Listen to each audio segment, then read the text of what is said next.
Hello, my name is Jeff Bezos. I started Amazon.com about 15 years ago. Tons of stories from the early days. We started the company in my house. We didn't have enough electric power in the house at a certain point. We only had about 4 employees then, but we already had enough computers and computer servers that we had to string these big orange electric extension cords from every room in the house to get enough power into the room where the office was. So we were basically, all the circuit breakers were flipping. We couldn't plug a vacuum cleaner in anywhere without flipping all the circuit breakers. So we finally had to move to a real office.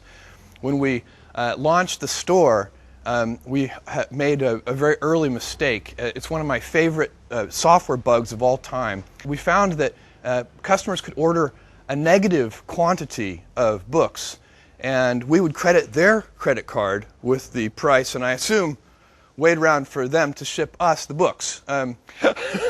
We fixed that one. It's fixed. And we've made a bunch of other mistakes over time, but we've learned a lot. My whole body is covered in scar tissue.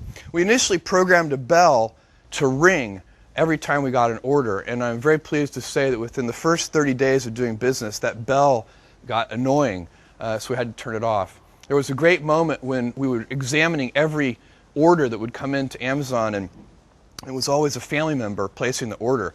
And the first order that we got from a stranger, I remember, there were probably half a dozen or 10 of us in the company at that time. We're all gathered around after the bell rang and looking at the order, and we're like, is that your mom? That's not my mom. And thus it began.